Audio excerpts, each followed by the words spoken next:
Siamo su YouTube.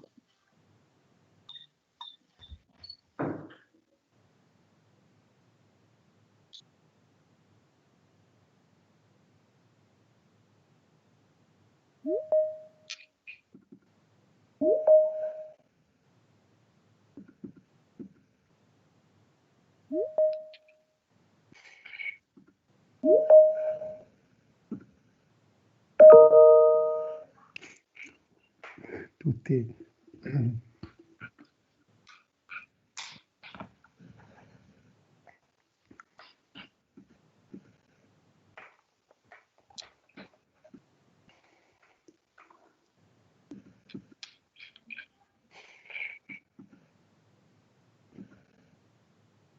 Ma io, se siete d'accordo, direi di cominciare, tanto comunque i primi minuti che occuperò io sono assolutamente di presentazione asettica e sostanzialmente voglio spiegare a coloro che si sono già connessi il perché di questa giornata, in che contesto era nata l'idea di organizzarla, ovviamente prima del lockdown dovuto al coronavirus. Io mi presento, sono Gianni Zanchetta del Dipartimento di Scienze della Terra, sono presidente del corso di laurea magistrale di Scienze Ambientali, che è uno degli organizzatori di questa iniziativa insieme al Dipartimento di Scienze della Terra.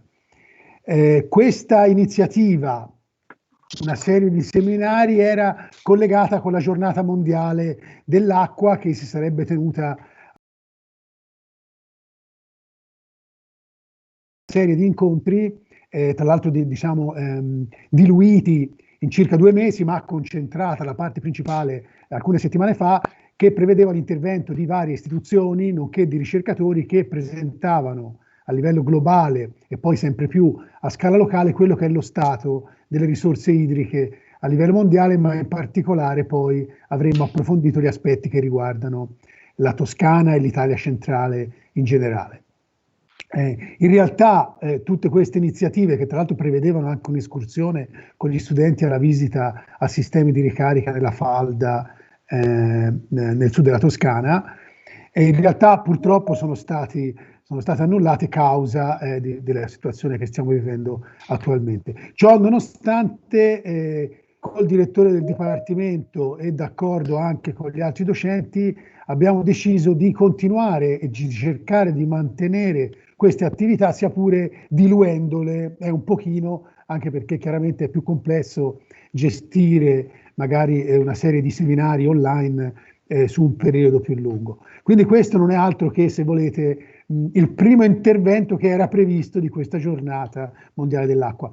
Dopo di me introdurrà in modo più serio e più coinciso e più compiuto Viviana Re, che diciamo è stata in parte l'animatrice dell'organizzazione di questa iniziativa, e vi spiegherà anche in dettaglio chi è il nostro ospite, ma soprattutto anche come si organizza poi questa serie, questo webinar. Tra l'altro il caso ha voluto che ieri fosse anche la giornata mondiale della Terra, quindi se volete in qualche modo questo si integra bene con gli argomenti di questo seminario, che sono sicuramente uno degli argomenti strategici per il futuro del pianeta. L'ultima parola, perché non voglio ulteriormente tediarvi con aspetti di saluto, voglio ringraziare in particolare il SID dell'Università di Pisa, che sta dando un grossissimo aiuto alla gestione di tutta l'attività online, non soltanto del webinar, ma anche di tutta la parte, per esempio domani abbiamo le tesi di laurea, in particolare Bernardo Carmina che ci segue e ci controlla dall'alto che non facciamo errori madornali durante il proseguo di questa iniziativa, che ringrazio sentitamente. Chiaramente questo ringraziamento non viene solo da me, ma credo da tutto il corpo docente e dal presidente e dal direttore del corso di laurea, del Dipartimento, che non so se è già connesso, Sergio Rocchi. Io direi passo la parola a Viviana Re, poi dopo fatemi sapere quando è che io devo partire con il filmato. Ok, io quindi mi disconnetto, se ovviamente riuscissi a disconnettermi, perché non vedo più niente, ecco qui, ecco fatto, mi disconnetto e quindi buon lavoro per adesso. grazie Gianni. Allora, scusa Viviana, vai. c'ho una comunicazione. Intanto ringrazio a nome anche dei miei colleghi per le belle parole. Allora, i dottorandi che devono segnalare la loro presenza possono scrivendo semplicemente presente. Se avessero la chat disattivata, possono mandare una mail a me e l'indirizzo è bernardo.carmina@unip.it. Poi dopo io passerò le presenze. Va bene? Vai. Ok, grazie. Allora appunto, grazie Gianni per avermi passato la parola, buon pomeriggio a tutti. Appunto io farò una breve introduzione in inglese e presenterò il nostro oratore di oggi per poi lasciare a lui la parola per il resto del seminario. So, good afternoon everyone. My name is Viviana Re from the Earth Science Department of the University of Pisa. And it's a great pleasure to welcome you all today, this afternoon, for this webinar. As mentioned already by Gianni, the main idea behind this seminar was to organize a great event to celebrate the World Water Day 2020 that was in the week of March 22nd. Unfortunately, as you all know, the situation rapidly changed, so we had to cancel the event that was meant to be a very broad event organized in collaboration with the World Water Assessment Program, of the United Nations, the International Association of Hydrogeologists, and also in collaboration with the National Research Council with the team in Pisa and the colleagues of the Scuola Sant'Anna. So the idea was to have a broad event that we really hope to be able to replicate next year in the occasion again of the launch of the new World Water Development Report. So it's with a great pleasure that today we will welcome our speaker, Richard Connor, who is going to introduce us the main novelty and the main aspects related to the new World Water Development Report. Richard Connor holds a Master of Science degree in Biogeochemistry in the McGill University in Canada, and he is actually Editor-in-Chief of the United Nations World Water Development Program. Over the past 20 years, he worked in a wide variety of international projects, and he's a recognized specialist in water resource management, climate change adaptation, flood risk management, and water and energy nexus. So he first joined the World Water Assessment Program in Perugia in 2007. Please, Richard, correct me if I'm wrong. And he has been one of the chapter facilitator for the report of 2007 and author of one of the chapter of the report 2009. So thank you on behalf of the whole department, Richard, for being here despite all these probably technical and logistic issues. And now I give the floor to you for your introduction and for the presentation. Thank you, Viviana. Good afternoon, everybody. Yeah, I'm Rick. I'm your Canadian friend for the next couple of hours. And we're going to be talking about water and climate change. First, I'd like to thank the University of Pisa for the invitation. It's really a pleasure and an honor to be here, especially to talk about such an important topic as climate change and water, or water and climate change, depending on how you want to look at it.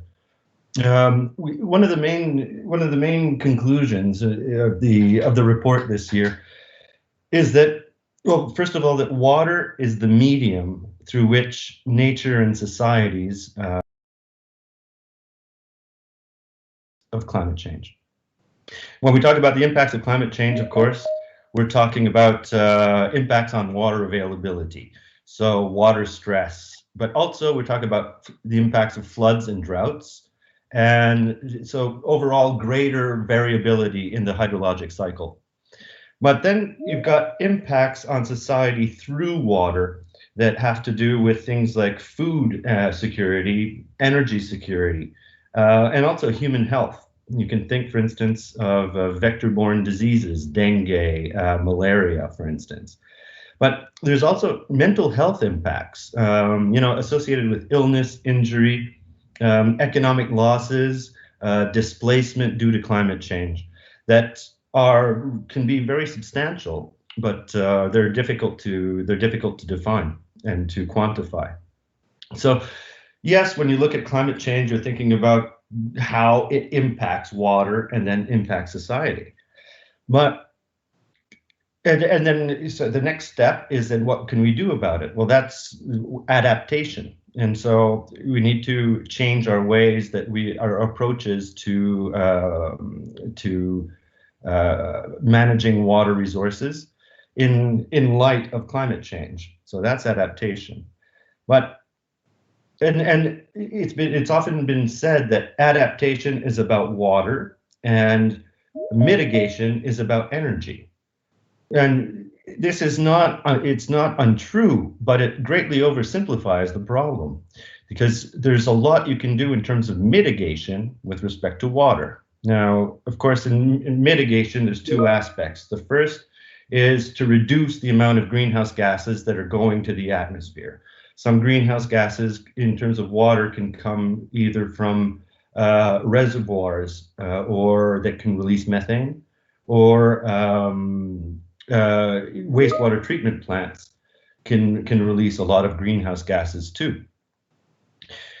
So the point is that that when it comes to water, it turns out that it's not just about adaptation. It's really important for mitigation as well. And so the other one is reducing the greenhouse gas emissions, and the other one is sequestering, which means removing greenhouse gases from the atmosphere and finding a way to capture them. Soils and the way agricultural approaches can actually do that. Protection of wetlands can also sequester carbon. So what the point of this seminar and this webinar and of the presentation you're about to see is trying to examine what we can do with respect to water management to improve the situation in terms of climate change, and how we can approach the situation to adaptation and mitigation to climate change, while at the same time improving the way we manage our water. So there'll be a 31-minute PowerPoint presentation that'll be shown, and then I'll stick around for, actually we haven't discussed how long, but I'm pretty open. So as long as there's questions, I'll be more than happy to answer them to the best of my ability. So with that, Bernardo, if you want to start the presentation, please. Yeah, Gianni.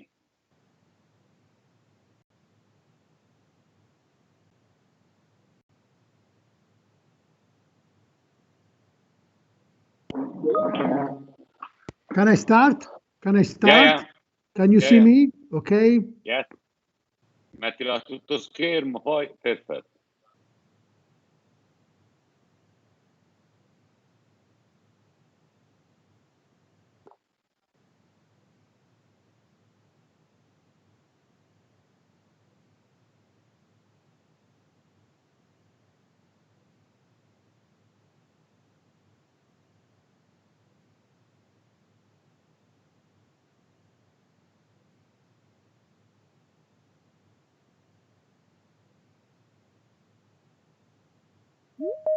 Non si sente l'audio, devi condividere anche l'audio di sistema, Gianni.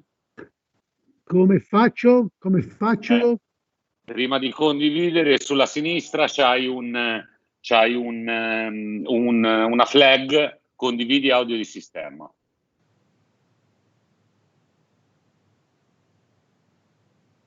And provides potential responses in terms of adaptation, mitigation, and improved resilience that can be undertaken by enhancing water resources management, attenuating water-related risks, and improving access to water supply and sanitation services for all in a sustainable manner. It addresses the interrelations between water, people, environment, and economics in a changing climate, and demonstrating how climate change can be a positive catalyst for improved water management, governance, and financing to achieve a sustainable and prosperous world for all.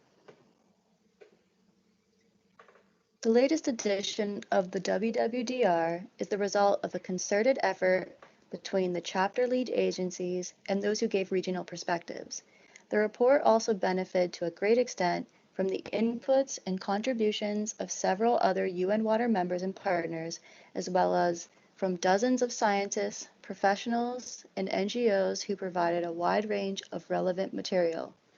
To learn more about all the authors and contributors, please see the full report online.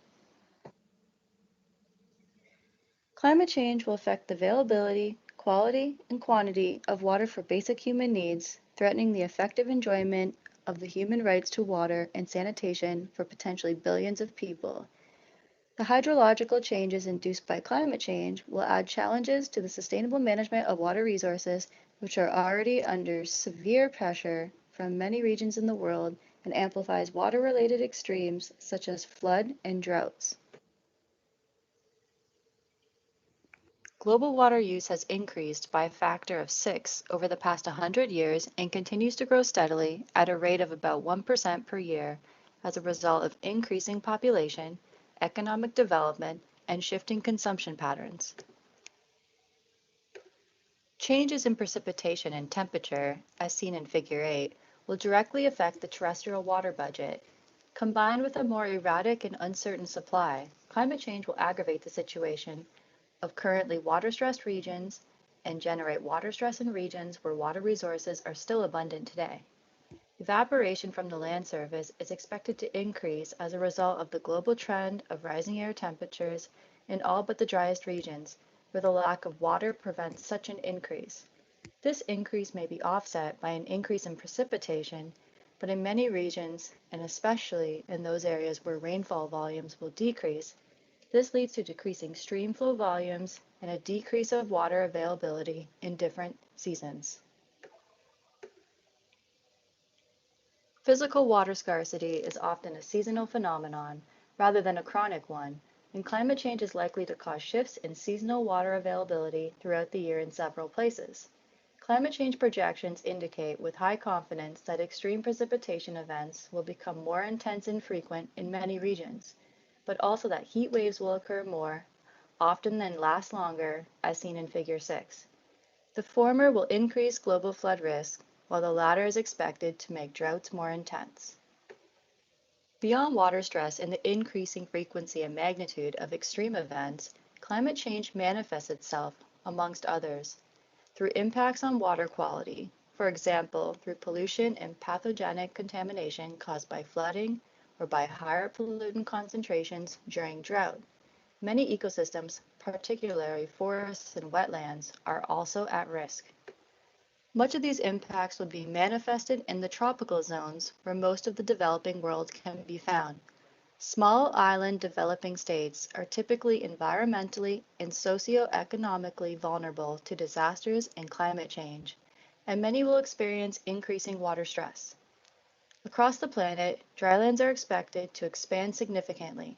Accelerated melting of glaciers is expected to have a negative effect on the water resources of mountain regions and their adjacent lowlands. Despite the growing evidence that the changing climate will affect the availability and distribution of water resources, some uncertainties remain, especially at local and basin scales. While there is not much disagreement about the temperature increases, which have been simulated by different general circulation models, GCMs, under specific scenario conditions, more variability and ambiguity exist in projected precipitation trends. Often, trends in extremes, like heavier precipitation, heat, prolonged droughts, show a clearer direction than trends in annual precipitation totals and seasonal patterns. Adaptation and mitigation are complementary strategies for managing and reducing the risks of climate change. Adaptation encompasses a combination of natural, engineered, and technological options, as well as social and institutional measures to moderate harm or exploit beneficial opportunities from climate change. Adaptation options exist in all water-related sectors and should be investigated and applied where possible.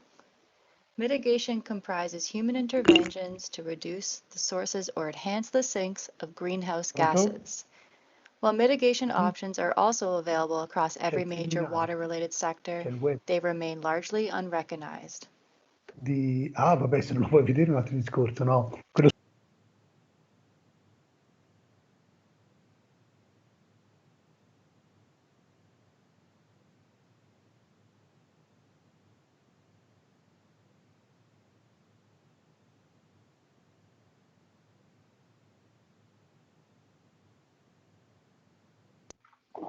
Gianni, non si sente più.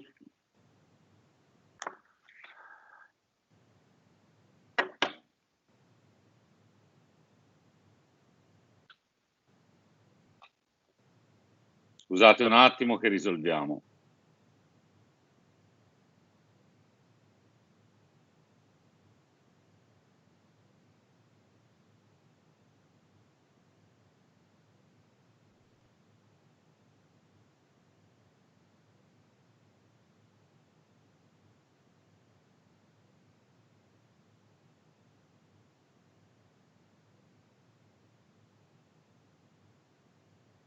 Energy intensive and thus may contribute to GHG emissions if the power source is non-renewable. Atmospheric moisture harvesting, such as fog water collection, presents a low-cost and low-maintenance approach for localized areas where advective fog is abundant. Water reuse, or reclaimed water, is a reliable alternative to conventional water resources for a number of uses, provided that it is treated and or used safely. Improved approaches to the treatment of water, and especially wastewater, also offer a range of mitigation opportunities. The bulk of GHG emissions related to water management and sanitation either originates from the energy used to power the systems or the biochemical processes involved in water and wastewater treatment. Increasing water use efficiency and reducing unnecessary water consumption and water loss both translate into lower energy use and thus lower GHG emissions. Untreated wastewater is itself an important source of GHGs, with more than 80% of all wastewater globally released to the environment without treatment. Treating its organic matter prior to its release can reduce GHG emissions.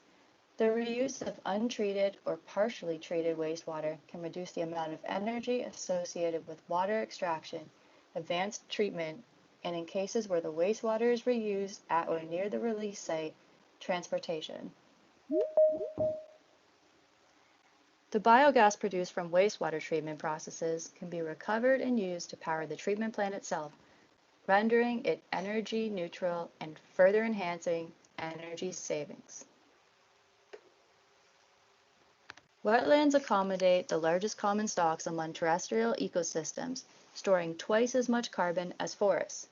Taking into account that wetlands offer multiple co-benefits, including flood and drought mitigation, water purification, and biodiversity, their restoration and conservation is of critical importance in terms of climate change mitigation. Global floods and extreme rainfall events have surged by more than 50% this decade and are now occurring at a rate 4 times higher than in 1980. Other extreme climatological events such as storms, droughts, and heat waves have increased by more than a third this decade and now are being recorded twice as frequently as 1980. Figure 15 shows the increasing trends in flood-related disasters globally, as well as meteorological and climatological events. Although these trends concern nearly all countries, the extent to which countries are affected is very much dependent on their level of socio-economic development. The range of available climate change adaptation and disaster risk reduction strategies include hard, like structural, and soft, like policy instrument, approaches.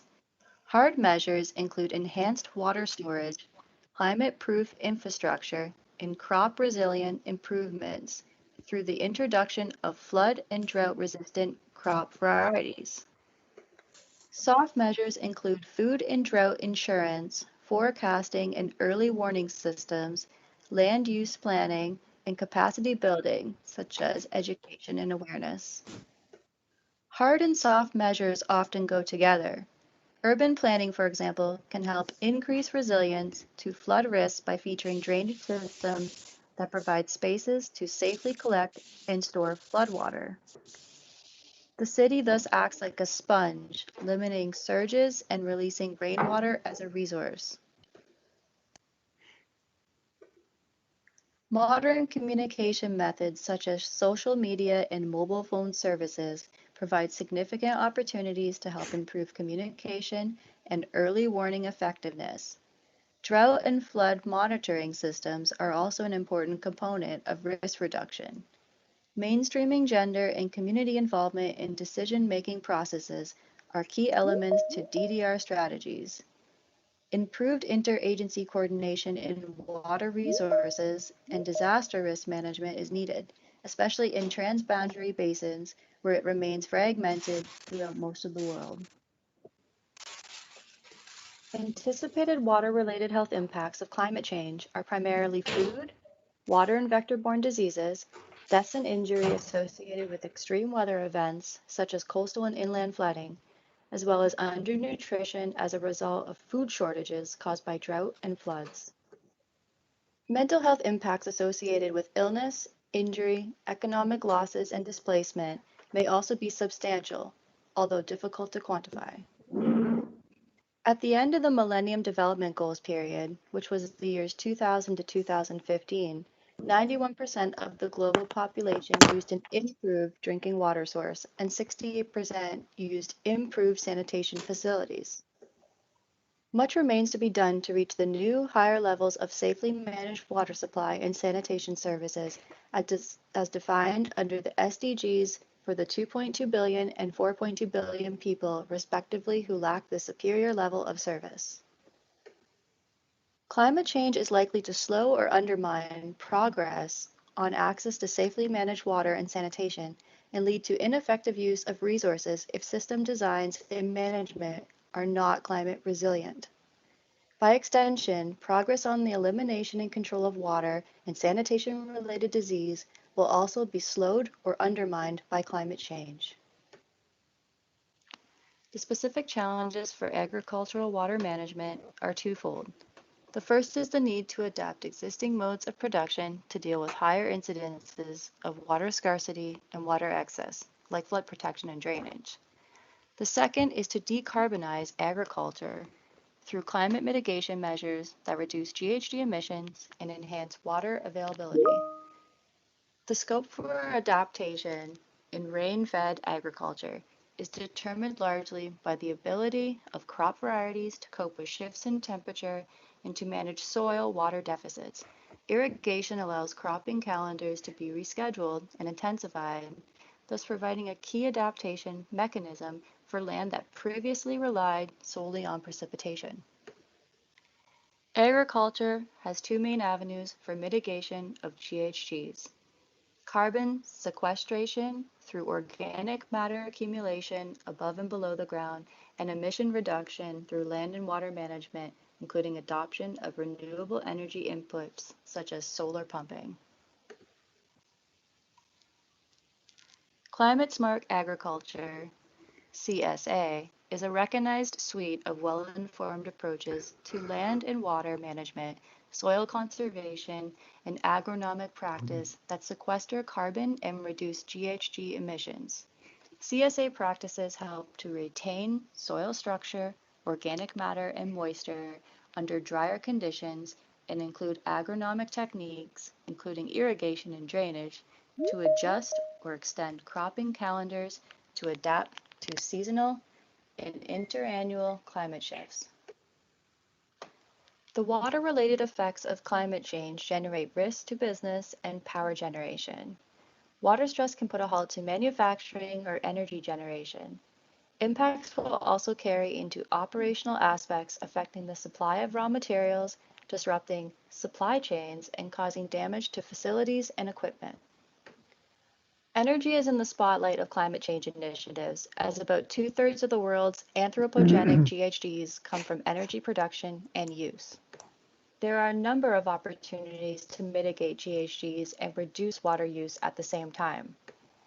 Reducing energy demand and increasing energy efficiency are starting points. One promising direction is the increased use of low-carbon renewable energy technology with little water requirements, such as solar, photovoltaic, and wind, the costs of which are becoming increasingly competitive with fossil fuel energy generation. While hydropower will continue to playing a role in climate mitigation and adaptation of the energy sector, the overall sustainability of single projects needs to be assessed, taking account of potential water consumption through evaporation as well as GHG emissions from reservoirs, not to mention the potential ecological and socio-economic impacts.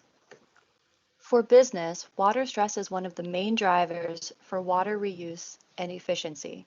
In concert with technology, a facility could look at day-to-day operations, such as the use of wash water and better monitoring and leak detection. On an expanded scale, a company might evaluate its water footprint and include those of its suppliers, which may have far-reaching effects if they are large water users. The impacts of climate change on urban water systems include higher temperatures, reduced precipitation, and more severe drought on the one hand, and increasing heavy precipitation and flooding events on the other. It is precisely these extremes that make the planning of urban space and the provision of infrastructure so difficult. However, the need to develop climate-resilient urban water infrastructure remains critical worldwide, even in the most developed countries. The physical infrastructure for delivery of water and sanitation facilities can also be disrupted, leading to contaminated water supplies and the discharge of untreated wastewater and stormwater into living environments.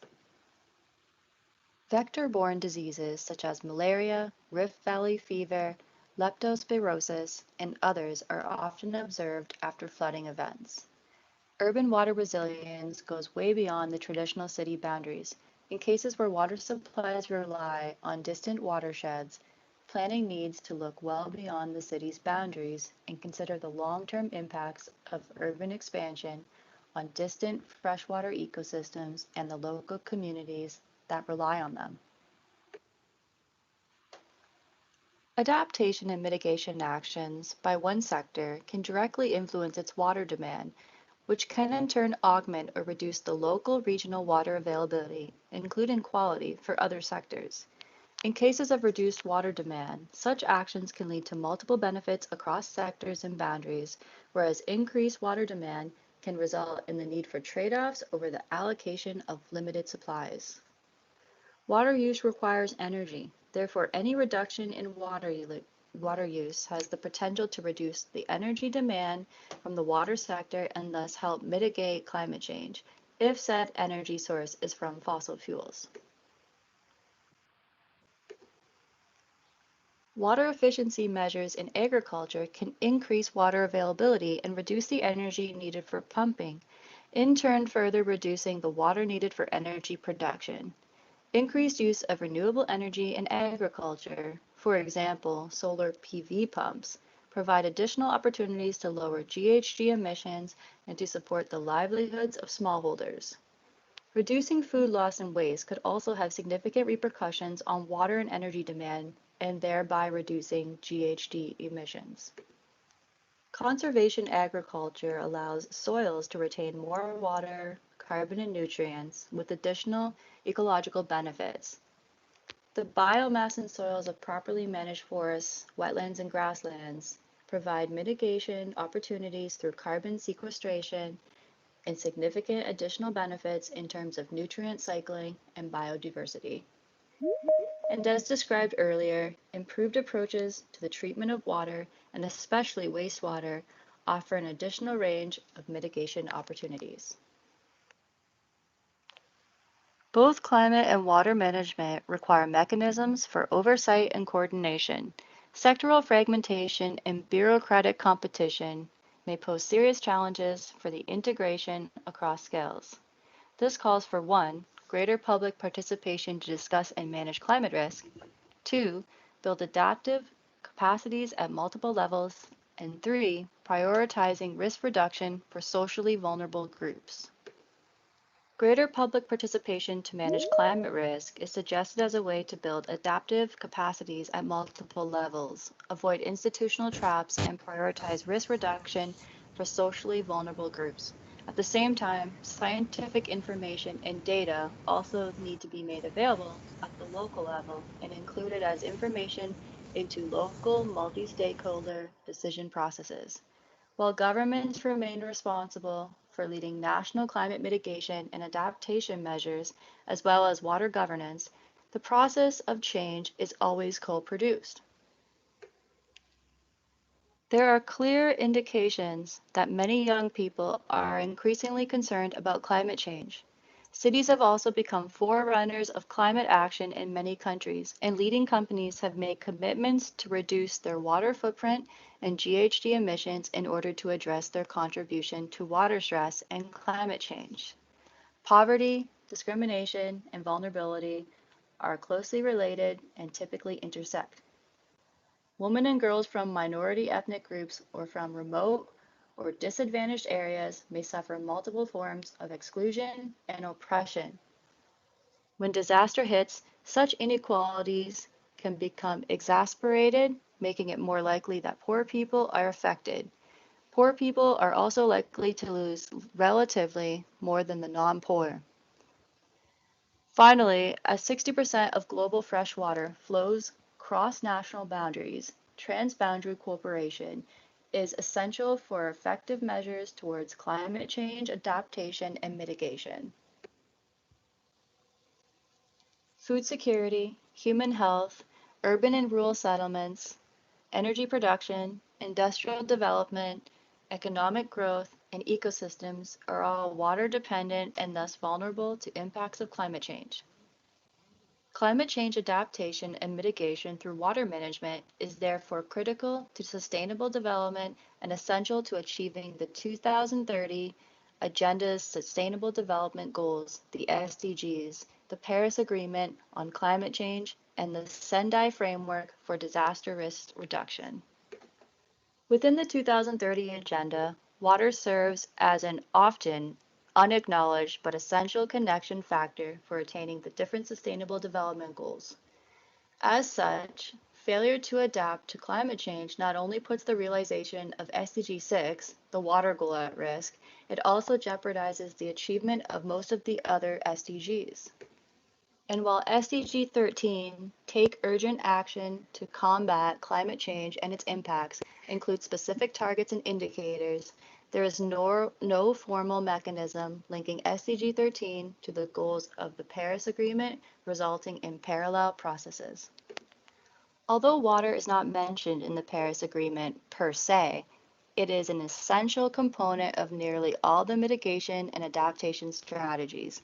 However, water is identified as the #1 priority for adaptation actions in most of the intended nationally determined contributions, the INDCs, and is directly or indirectly related to all the priority areas. Similarly, water is hardly mentioned in the Sendai framework itself, even though water flows through each of the priorities for action and is central to all of its 7 targets. The challenges of development, poverty eradication, and sustainability are intricately interwoven with those of climate change mitigation and adaptation, especially through water.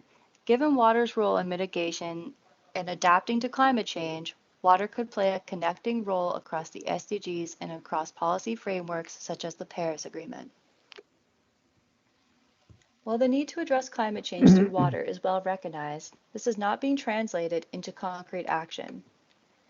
In the nationally determined contributions, the NDCs, submitted by countries as part of the Paris Agreement, water is, in many cases, recognized in terms of policy statements or broad strategies, usually in terms of adaptation, but few NDCs actually include the intention to prepare a specific water plan.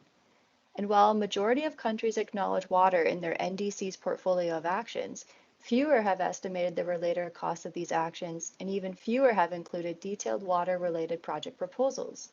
Clear synergies between adaptation and mitigation opportunities through water are practically non-existent in the NDCs. Water resources management and water supply and sanitation services are currently underfinanced and in need of greater attention from governments. Although there are significant sources available from the climate change funds, most of that has been earmarked for mitigation and has thus not been available for financing water interventions which have generally been considered from an adaptation perspective.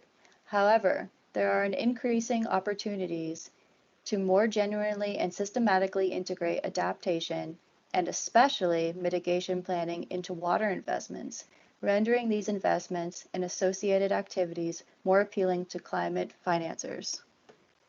This trend could be particularly advantageous as mitigation made up 93.8% of climate financing in 2006, but water projects consisted of a fraction of 1% of that sum. Furthermore, various water-related climate change initiatives can also provide co-benefits such as job creation, improved public health, reduced poverty, the promotion of gender equality, and enhanced livelihoods, among others, further strengthening their bankability in the eyes of financiers.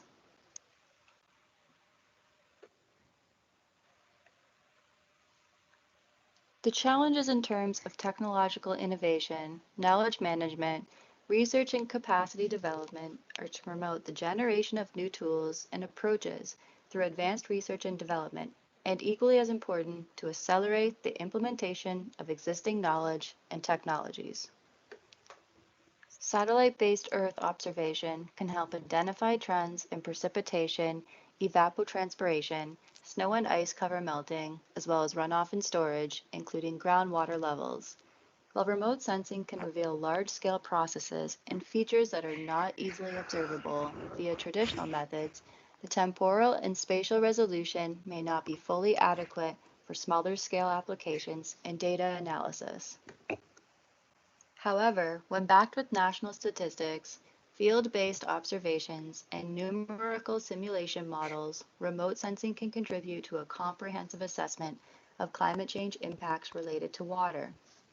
Applications of big data analytics can help to obtain knowledge by processing the collection of continuous streams of water-related information and data in order to extract actionable information and insights for improved water management. Citizen science and crowdsourcing have the potential to contribute to early warning systems and to provide data for validating flood forecasting models. Despite the mounting evidence that climate change is affecting the global hydrological cycle, much uncertainty remains when projecting its impact over smaller geographical and temporal scales. However, this uncertainty must not be seen as an excuse for inaction. Rather, it should serve as an impetus to expand research, to promote the development of practical and analytical tools and innovative technologies, to adopt no-regret approaches, and to build the institutional and human capacity required to foster informed, science-based decision-making. The need for greater cooperation between the water and climate communities exists well beyond the realm of scientific research. On the one hand, it is imperative that the climate change community and climate negotiators in particular give greater attention to the role of water and recognize its central importance in addressing the climate change crisis. On the other hand, it is equally, if not more, essential that the water community focus its efforts to promote the importance of water in terms of both adaptation and mitigation, develop concrete water-related project proposals for inclusion in nationally determined contributions, and strengthen the means and capacities to plan, implement, and monitor water-related activities in NDCs.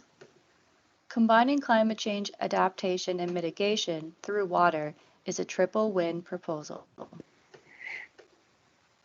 First, it benefits water resources management and improves the provision of water supply and sanitation services. Secondly, it directly contributes to combating both the causes and impacts of climate change, including disaster risk reduction. Third, it contributes directly and indirectly to meeting several of the Sustainable Development Goals: hunger, poverty, health, energy, industry, climate action, and so on, not to mention SDG 6, the water goal itself, and a host of other global objectives. In an era characterized by a host of gloom and doom studies and articles on climate change and other global environmental crises, this report proposes a series of practical responses in terms of policy, financing, and action on the ground to support our collective objectives and individual aspirations to achieve a sustainable and prosperous world for all.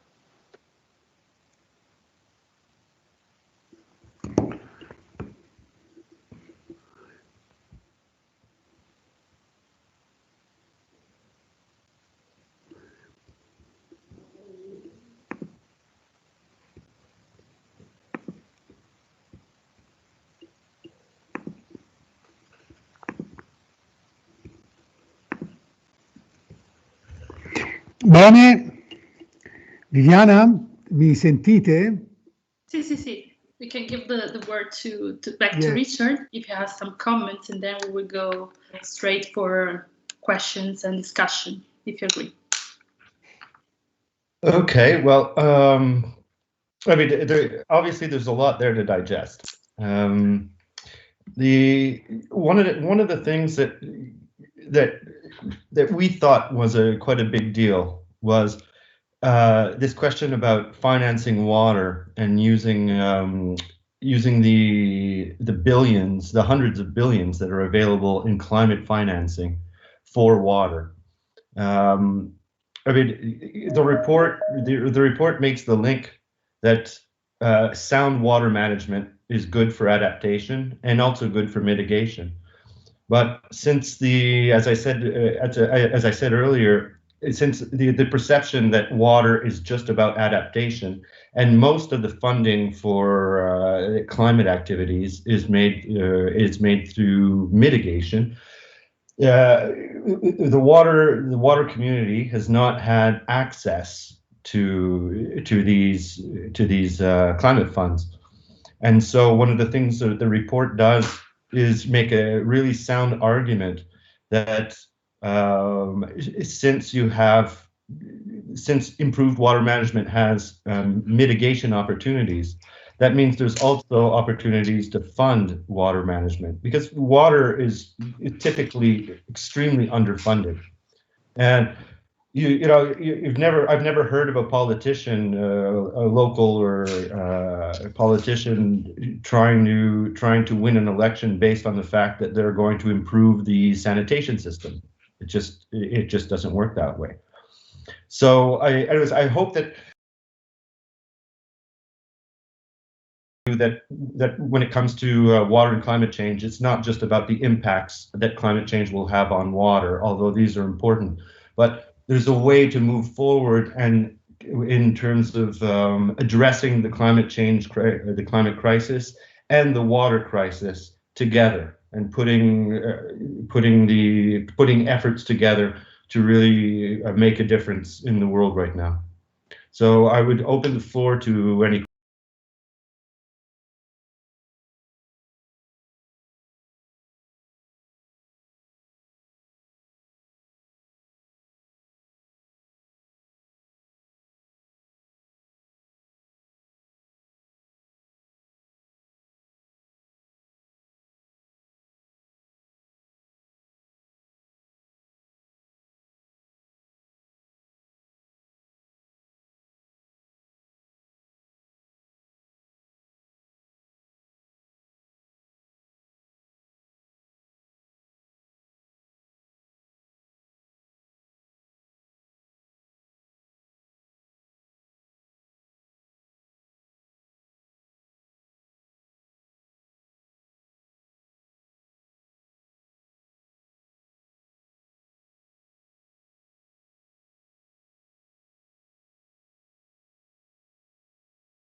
Very good question, Johnny. Well, first of all, domestic water use is quite small compared to industry, and especially compared to agriculture. Agriculture uses about 70% of water. Industry and energy use about 20%, and then municipal and domestic is about 10%. So if you're looking from a really broad approach to, okay, we need to save water, you're going to look a little bit towards industry, as you mentioned, and agriculture to improve efficiency. But at the municipal level, yes, people in developed countries use more water, and if the link to climate change there is because of the energy required to abstract and to distribute it, to pump it, distribute it, and then of course all the energy for once it's been used, the wastewater. So every little thing that every individual will do to save a little water, you're not just saving water, you're also saving energy, and then so you're helping to reduce greenhouse gas emissions. But the other aspect in terms of some efficiency is water reuse. Domestic wastewater, for the most part, can be only partially treated, and in some cases not treated, and you can reuse it for sort of non-consumptive uses, whether it's washing your car, watering your lawn, watering the parks in your city parks, and so it's trying to, and they do the same thing in industry, trying to reuse. The more water you reuse, the less overall you're abstracting, right? So if you, instead of just using the water once, if you can use it several times, for instance, once you do the dishes, when you're finished with the dishes, the dishwater usually has soap, so that's phosphorus, and then you can use a part of that, the used dishwater, instead of just pouring it down the sink, you can use that to water your plants, both your inside plants and your outside plants. And so all of these small things in terms of water reuse and water savings can end up having a considerable impact. Thank you, Richard. For the students, if you're shy or whatever, what you can also do maybe is type in chat mode. You can type your questions there. Sorry, I have a question. Okay. Can I? Yes, of course. Yes. Okay, thank you. My English is maybe is not the best, but I would like to try using it. It's okay. Thank Perfect. you. In my thesis, I am studying the phenomenon of subsidence in a region of Tuscany, and I want to know if it's possible that subsidence is influenced by the climate changing, and if it is possible, in what way and how, and how can I, or better, how we can reduce this effect of climate change on the subsidence. Oh, I'm not a hydrogeologist, so I'll give you my best answer, but take it with a grain of salt. Take it with the caveat that I'm not an expert in this. But okay. The way I see it is the reason for subsidence is basically there's an imbalance between the extraction of groundwater and its recharge, right? Yes. So if one of the problems with if under climate change conditions you have more evapotranspiration and or less precipitation, then you have to enhance your groundwater recharge, and wetlands can help with that.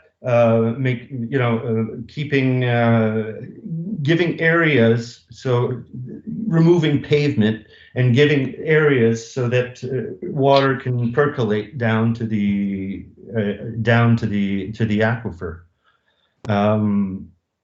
So if you have a change in precipitation regimes, if you have less precipitation, or you have less slow precipitation events, because when you have a strong precipitation event, you've got surface runoff. You don't have so much infiltration. So it would be to find ways to enhance the infiltration capacity of soils, so that the water can percolate down to the aquifer. But like I was saying earlier, it's very difficult to say what percentage of the subsidence is due directly to climate change, and which part is due to over-extraction or seasonal, sort of non-climatic change, seasonal variability, and things like that. And that's where the hydrology really needs to, the hydrologic science needs to expand. But that was an excellent question. Okay, thank you very much.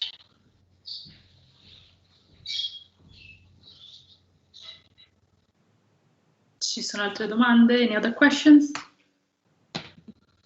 Hello, can you hear me? Yes. Yes. Yes, hello. My name is Giulio Castelli. I'm from University of Florence. I was invited by Viviana, that I thank you for this great occasion. I'm afraid I connected a little bit late, so sorry if my question is not really in tune. But I've quickly gone through the report, and I have the following question. So which is, in your opinion, the level through which we can try to shape the climate by water management? And I'm referring to some studies, especially about the heat waves in Russia and in North Europe that happened around 2010. And in that case, that was caused by a lack of soil moisture in general. So you know that the soil moisture is really a thermic effect, especially in the transitional evapotranspiration regime. So we made some research about this, but the most expert group is in Zurich, in the ATH, and they argue that maybe with soil moisture management, we can somehow, let's say, have a little bit of regulation of the climate, but I suppose also with land use planning in general. So this is not directly linked with climate change because there is no carbon involved. But my question is, to your experience and to your understanding also gained by being the editor of this volume of the report, which is the real practical space for this kind of solutions in the future? Interesting question. I don't think realistically there's that much you can do in terms of water management to mitigate a large part of climate change. The emissions, in terms of water management itself, the emissions are significant enough to go get the funding for it. It's something like wastewater treatment accounts for between 4% and 7% of greenhouse gas emissions worldwide, which is somewhat significant. But I think your point is that in terms of soil moisture management, it will help to sequester a certain amount of carbon, but and land management in general. But I think the value of soil moisture management is more in the productivity of agricultural systems. That's what you'll have. That you won't have that much of a climate benefit, but you'll certainly have a benefit in terms of food production and food security. It's funny you mentioned the 2010 drought. Yes, in Russia and northern Europe, and It's funny. You're probably aware of this hypothesis that I tend to believe in, and this illustrates the broad implications of climate change and water on societies. Basically, Egypt imports most of its wheat from Russia, and so does Syria and a few countries in the Middle East. And then in Russia, and because of the drought you were talking about, they weren't able to. Russia decided to close their exports that year, and to keep for their own food security and to keep the wheat in Russia. And so suddenly in Egypt, the price of bread just doubled because of the lack of wheat and affordable wheat. And then with the doubling of the price, that led to social unrest, and that was one of the drivers of the Arab Spring, and which went on into Syria, and then Syria had a 3 or 4 or 5 year consecutive drought, and led to the situation that we have there. I'm not saying that it's purely climate change and it's purely the droughts that led to these situations, but you cannot deny that they did play a big part. I'm sorry, I'm getting off subject here, but I thought it was interesting because it is directly related to soil moisture. And so your tillage techniques and your other techniques, if you're irrigating, for instance, you want to use drip irrigation instead of pivot irrigation, and the more you realize the importance of soil management in keeping soil humidity or soil moisture there, then the benefits are huge. But I don't see really the big benefits in terms of climate change. This is an adaptation aspect, so not so much of a mitigation aspect. I don't even know if that answer made any sense. I hope it did. No, if I may, thank you. Yes, actually, I don't think that much so. You cannot really, I mean, according to my small experience, you cannot buffer heat waves in this way. Although, I mean, I've seen some research that it was modeling like 1 degree or 2 degrees lowers. I think maybe it's more valuable if you talk about maybe small arid agroecosystems, water harvesting and those things. That may help a little bit, but I don't think I agree with you. That cannot have a continental effect like the impact that the wastewater treatment may have, or maybe wetlands. Yeah, I think we're in agreement on that. But like I said, I'm not an expert. Thank you both for the interesting discussion. We might have time for maybe one last question, if any. Hello, can you hear me? Yes. Yeah, I just so I also was a bit late in to participate to start looking at the presentation, so I may have missed some important details that. So that's why my question. So is there? So I only heard the answer to you gave to Gianni about the usage of water, which is 70% in agriculture, 20 industry, more or less 10 for, say, a municipium and private people usage. So what is how could you improve, like, industrial development of agriculture, improve the consumption of water? Is it real, like they do a lot in Netherlands or things like this? You think is it feasible? And the other question is there, which is still related to the industry, is industry, can industry work better with water, optimize its usage on something, and maybe people can also direct the industry by choosing the proper products or things like this? I know it's a composed question, so but Excellent question again. Yes, I'll start with agriculture. Okay, well, basically you can break it down to two types of agriculture: irrigated agriculture and rain-fed agriculture. So if you're talking about saving water, you're really talking about improving agricultural efficiency. And again, yes, there's a lot you can do. The Netherlands isn't exactly a good example because they certainly are not running out of water. It's one of the wettest places in the world, so they can waste as much water as they want. But like I said, conservation agriculture and irrigation efficiency is definitely important, and countries are putting that into their policies, into their agricultural policies.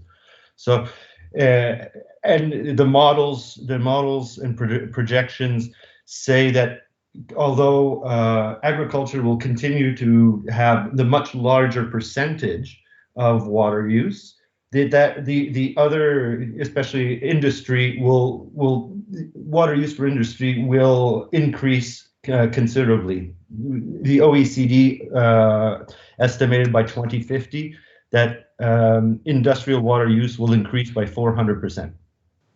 So, just to stick with agriculture for a minute, there's efficiency gains to be had in terms of irrigated agriculture, but there's a lot of efficiency gains to be had with rain-fed agriculture, because and it's not necessarily just one or the other. The idea is to have water available for what we call supplemental irrigation, so that you don't simply rely on rain-fed. Because if you have rain-fed agriculture and you have the monsoon season, for instance, so you have one part of the year where you have enough water, and then the rest is all dry. So you have one, maybe two planting seasons, depending on the crops. Now, if with a little bit of supplemental irrigation, and you might have a third and even a fourth crop during a year, without really extracting that much more water. You're using it at the you're not just irrigating all the time. You're using it at the most important parts. That's especially at the initial growing season. And so there's a lot of gains that you can have with relatively simple measures. For industry, well, industry's approach, they tend to play the game that they're doing it that it's corporate social responsibility and they're good corporate citizens. And in some cases, this is true. In some cases, maybe not so true. But where industry is about profit. It's a capitalistic system, and large industries have shareholders and they want profits. And the bottom line there what's driving water efficiency in industry is really risk mitigation. Because if you've got a plant that requires X amount of water over the year or X amount per month, you have to absolutely make sure that water is available. Now, the less water you require, the lower the risk. So it's an industry that you're seeing more and more water reuse and more efficiency. And it's not so much to save money, because water just doesn't cost that much. And practically nobody pays for the true value of water. And so it's not a cost saving, it's really a risk saving motivation. And for that reason, because of the lower risks, then that's good for profitability. So that's what's driving efficiency in energy in industry. So thanks very much, and it was very, very clear, and I have no other further question. Thanks so much. Well, thank you. Thank you. Last call for the last question, because I think that we will run out of time. Not that we have to go anywhere, but still, maybe we want to free Richard. Sono Bernardo, volevo solo dire che per chi fosse arrivato più tardi troverà poi la registrazione sul canale YouTube del Dipartimento di Scienze della Terra. Grazie. E ricordo anche ai dottorandi di segnalare la loro presenza o con un messaggio privato a me su Teams o mandando una mail a bernardo.carmina@unip.it. Grazie. So one last question. Hello, I'm Chiara. Can you hear me? Yeah, we can hear you. Good morning, everybody. I'm an environmental scientist with some passion for water and sanitation and public participation. So my question is about, in your opinion, which role will cover public engagement or public participation, for example, of farmers and citizens in water resources management, and in particular fighting climate change effects? Okay, I'm not quite sure. Could you repeat the question, please? Yes. In your opinion, which will the role that the public engagement methods will cover in fighting climate change effects? So involving population, the people, farmers and citizens. How we can improve these methods in this? Oh, yeah. That's difficult. I mean, if I really had the answer, it would have been in the report. I mean, I guess in all cases, you have to, when you're talking about citizens, whether they're farmers or, you're talking about different interest groups. And so you have to identify within their level of interest, their sphere of interest, what is the benefit that they can get out of, whether it's changing their agricultural patterns and or changing the pattern of what we were talking about earlier in terms of what you do at home with your how you use water and how much water you use in your own home. The motivation factors will change from some people to another, and it's. I guess you have to help identify what their core values are, and then show that a change in behavior will meet the objectives of their core values. So if it's a farmer, okay, what is the value added to doing conservation agriculture? Now, if perhaps it'll be money savings, perhaps it'll be lower risks because of water scarcity. Perhaps it'll be because they can see that they can conserve richer soils for longer periods, and that will increase the value of their farm once they retire, sell the land, or pass it on to the next generation, or what have you. All of these can be, or maybe because they are environmentally conscious and they for no other reason that they're willing to change their patterns, their cropping patterns, their agricultural measures, so that because it'll diminish their greenhouse gas footprint and contribute to lessening the climate change crisis. They're all good reasons, but I don't think all of the reasons would apply to everyone. So from our perspective, as influencers, I think the best thing we can do is to tick as many advantages as possible. And then hopefully one of those advantages will speak to someone enough for them to change their habits. Thank you. Thank you very much. Thanks, Chiara. Well, thank you very much. And well, I think we can wrap up And I would like to thank you once again, Richa, for having accepted our invitation. And we hope to see you next year in person in the department. Thank you to all the participants, and again to Bernardo and the IT support. I don't know, Gianni, if you want to add something? No, just if you can share this. Yes, a very beautiful clapping, but... So, thank you very much again, and hoping to see you next here in Pisa. Okay, thank you. Stay safe, everybody. Yes, thank you so much. Thank you, you too. And please, everyone, have a look at the World Water Development Report. We may have some copies available in the department as soon as we will be able again